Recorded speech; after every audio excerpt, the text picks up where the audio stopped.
Ibrahim നബിയുടെയും Sara ബീവിയുടെയും Egypt യാത്രയെക്കുറിച്ചും അവിടെ നടന്ന സംഭവങ്ങളെക്കുറിച്ചുമാണ് ഇന്ന് പറയുന്നത്. ഇബ്രാഹിം നബി തൻ്റെ ജന്മനാടായ ഇറാഖിലെ ബാബിലോണിയയിൽ നിന്ന് സത്യപ്രബോധനത്തിനായി ഹിജ്റ പോയത് ഫലസ്തീൻ ഉൾപ്പെടുന്ന ഷാം പ്രദേശത്തേക്കായിരുന്നു. ലൂത്ത് നബിയും അദ്ദേഹത്തോടൊപ്പം ഉണ്ടായിരുന്നു. അള്ളാഹു അനുഗ്രഹിച്ച ഭൂമി എന്നാണ് ഖുർആൻ ഫലസ്തീനിനെ വിശേഷിപ്പിച്ചത്.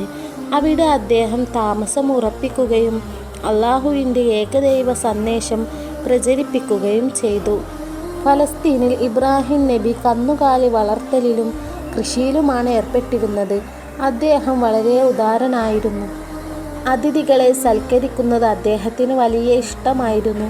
എന്നാൽ അദ്ദേഹം അവിടെ താമസിക്കുന്ന സമയത്താണ് ഷാം പ്രദേശത്ത് അതിരൂക്ഷമായ ഒരു ക്ഷാമം അനുഭവപ്പെട്ടത്.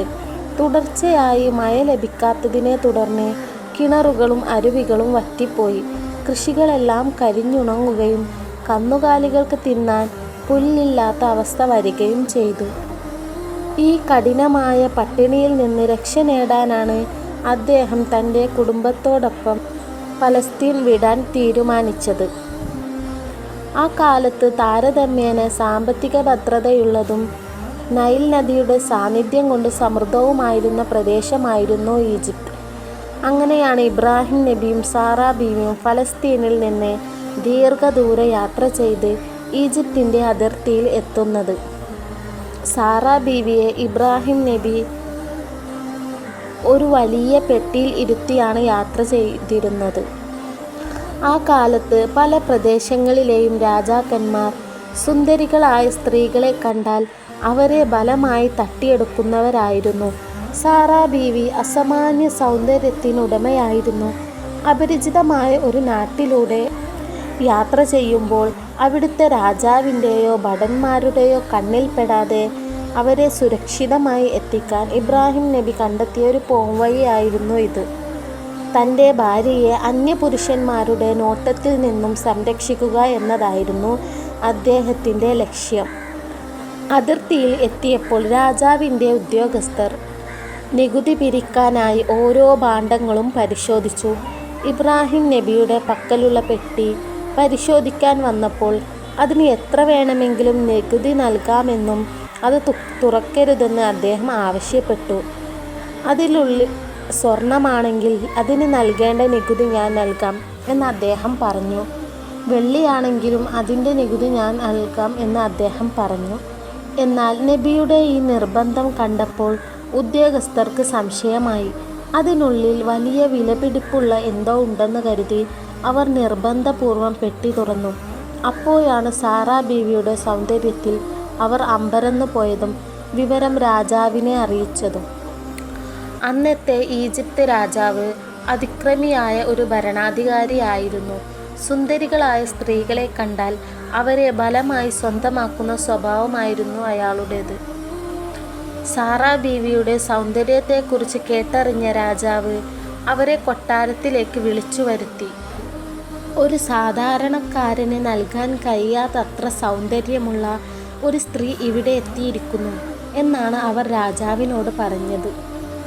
രാജാവിൻ്റെ ആളുകൾ അവരെ കൊട്ടാരത്തിലേക്ക് കൊണ്ടുപോകാൻ വന്നപ്പോൾ അപകടം മണത്ത ഇബ്രാഹിം നബി അലൈഹിസ്സലാം സാറ ബീവിയോട് ഇങ്ങനെ പറഞ്ഞു: ഈ നാട്ടിലെ രാജാവ് ഒരു അതിക്രമിയാണ്. നീ എൻ്റെ ഭാര്യയാണെന്നറിഞ്ഞാൽ അയാൾ എന്നെ കൊന്നേക്കാം. അതിനാൽ അവർ നിന്നോട് ചോദിക്കുകയാണെങ്കിൽ നീ എൻ്റെ സഹോദരിയാണെന്ന് പറയുക. ഇസ്ലാമിക വിശ്വാസപ്രകാരം നമ്മൾ സഹോദരങ്ങളാണല്ലോ. ഭൂമിയിൽ ഈ നിമിഷം നമ്മൾ രണ്ടുപേരല്ലാതെ അള്ളാഹുവിൽ വിശ്വസിക്കുന്ന വേറെ ആരുമില്ല. ഇത് കേവലം ഭയം കൊണ്ടായിരുന്നില്ല, മറിച്ച് അള്ളാഹു ഏൽപ്പിച്ച പ്രവാചക ദൗത്യം അനിവാര്യമായതിനാലും സാറയുടെ സുരക്ഷ ഉറപ്പാക്കാനുമായിരുന്നു. രാജാവിൻ്റെ ആജ്ഞപ്രകാരം സാറ ബീവിയെ കൊട്ടാരത്തിലേക്ക് കൊണ്ടുപോയി. ഈ സമയം ഇബ്രാഹിം നബിക്ക് അവരുടെ കൂടെ പോകാൻ അനുവാദമില്ലായിരുന്നു. തൻ്റെ പ്രിയതമയെ ഒരു അതിക്രമിയുടെ കൊട്ടാരത്തിലേക്ക് കൊണ്ടുപോയപ്പോൾ ഇബ്രാഹിം നബി തകർന്നുപോയി. അദ്ദേഹം ഉടൻ തന്നെ നിസ്കാരത്തിലേക്ക് തിരിയുകയും അള്ളാഹുവിനോട് കണ്ണീരോടെ പ്രാർത്ഥിക്കുകയും ചെയ്തു. തൻ്റെ ഭാര്യയുടെ പതിവ്രത്യം സംരക്ഷിക്കാൻ അദ്ദേഹം അള്ളാഹുവിനോട് തേടിക്കൊണ്ടിരുന്നു. സാറാ ബീവി കൊട്ടാരത്തിൽ പ്രവേശിച്ചപ്പോൾ രാജാവ് കപടമായ ചിരിയോടെ അവരെ സ്വാഗതം ചെയ്തു. സാറാ ബീവി തൻ്റെ മുന്നിലെത്തിയ ഉടനെ അവരുടെ അസാമാന്യ സൗന്ദര്യം കണ്ട് രാജാവ് അമ്പരന്നുപോയി. തൻ്റെ ഭടന്മാർ പറഞ്ഞതിനേക്കാൾ സുന്ദരിയാണിവരെന്നും ഇത്രയും കാലം താൻ കണ്ട സ്ത്രീകളിൽ വെച്ച് ഏറ്റവും ശ്രേഷ്ഠയാണെന്നും അവൻ കരുതി.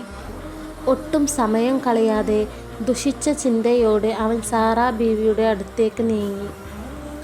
രാജാവ് അവരെ സ്പർശിക്കാനായി തൻ്റെ കൈ നീട്ടിയ ആ നിമിഷം തന്നെ അള്ളാഹുവിൻ്റെ ശിക്ഷ അവനെ തേടിയെത്തി. അവൻ്റെ കൈകൾ അന്തരീക്ഷത്തിൽ വെച്ച് തന്നെ പെട്ടെന്ന് മരവിച്ചുപോയി.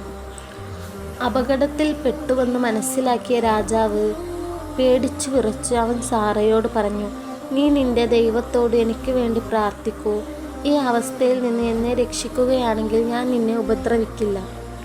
സാറാ ബീവി ആ സമയത്ത് അള്ളാഹുവിനോട് ഇപ്രകാരം പ്രാർത്ഥിച്ചു, അള്ളാഹുവേ, ഇവൻ മരിക്കുകയാണെങ്കിൽ ഞാൻ ഇവനെ കൊന്നതാണെന്ന് ആളുകൾ പറഞ്ഞേക്കാം. അതുകൊണ്ട് ഇവന് ആശ്വാസം നൽകണമേ. അള്ളാഹു അവന് ആശ്വാസം നൽകി. എന്നാൽ കൈകൾ പഴയപടിയായപ്പോൾ രാജാവ് വീണ്ടും തൻ്റെ വാഗ്ദാനം ലംഘിച്ചു. അവരെ സ്പർശിക്കാൻ ശ്രമിച്ചു. ഇത് 3 തവണ ആവർത്തിച്ചു. ഓരോ തവണയും മുൻപത്തേതിനേക്കാൾ ശക്തമായ രീതിയിൽ അവൻ്റെ ശരീരം തളരുകയും അവൻ ശ്വാസം മുട്ടിപ്പിടയുകയും ചെയ്തു.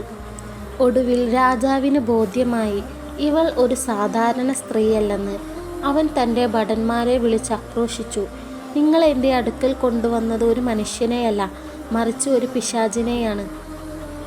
ഇവളെ ഉടൻ ഇവിടെ നിന്നും കൊണ്ടുപോവുക.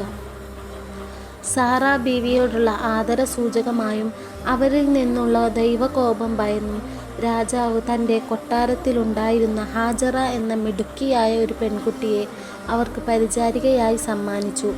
രാജാവിൻ്റെ കയ്യിൽ നിന്ന് രക്ഷപ്പെട്ട് ഹാജറ ബീവിയോടൊപ്പം സാറാ ബീവി പുറത്തേക്ക് വന്നു. സാറാ ബീവിയെ രാജാവിൻ്റെ ഭടന്മാർ കൊണ്ടുപോയ സമയം മുതൽ ഇബ്രാഹിം നബി അങ്ങേയറ്റം ആകുലനായിരുന്നു. അദ്ദേഹം ഉടനെ അള്ളാഹുവിലേക്ക് തിരിയുകയും ദീർഘമായി നിസ്കരിച്ച് പ്രാർത്ഥിച്ചു കൊണ്ടിരിക്കുകയും ചെയ്തു. തൻ്റെ പ്രിയതമയുടെ പതിവ്രത്യം സംരക്ഷിക്കണേ എന്നതായിരുന്നു ആ പ്രവാചകൻ്റെ തേട്ടം. രാജാവ് നൽകിയ സമ്മാനങ്ങളും ഹാജറ എന്ന പെൺകുട്ടിയുമായി സാറാ ബീവി ഇബ്രാഹിം നബിയുടെ അടുത്തേക്ക് മടങ്ങിയെത്തി. ദൂരെ നിന്ന് തന്നെ അവർ വരുന്നത് കണ്ടപ്പോൾ ഇബ്രാഹിം നബി പ്രാർത്ഥന അവസാനിപ്പിച്ചു. അവർ അടുത്തു വന്നപ്പോൾ അദ്ദേഹം ചോദിച്ചു, എന്താണ് സംഭവിച്ചത്? സാറാ ബീവി നടന്ന കാര്യങ്ങളെല്ലാം വിശദീകരിച്ചു. അള്ളാഹു ആ പാപിയുടെ കൈകളിൽ നിന്ന് എന്നെ രക്ഷിച്ചു.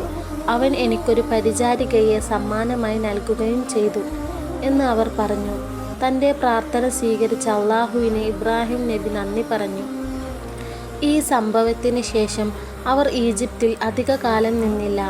രാജാവ് നൽകിയ ധാരാളം കന്നുകാലികളും മറ്റ് സമ്മാനങ്ങളുമായി അവർ തിരികെ ഫലസ്തീനിലേക്ക് തന്നെ മടങ്ങി. ഹാജറ